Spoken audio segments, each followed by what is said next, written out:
धन्यवाद उद्घोषक जीव, आदरणीय यह सभा का सभापति जीव, अतिथि जीव, निर्णायक मंडल जीव, शिक्षक जीव यहाँ तथा यहाँ उपस्थित भाई का संपूर्ण मेरा प्यारा साथीहरू, आज को इस कार्यक्रम में रमजान महीना को व्रत रोजा बसनु को बारे में बोलना पौधा मलाई ढेर खुशी लागे कोछा।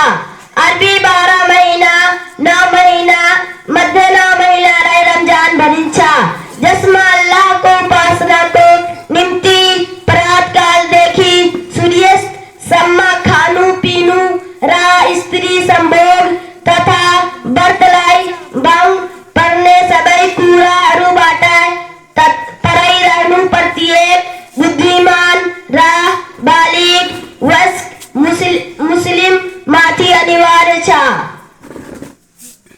यति बंदई माँ आपनो दुई सब यही ज्ञानु चाहूं हस्त। धन्यवाद।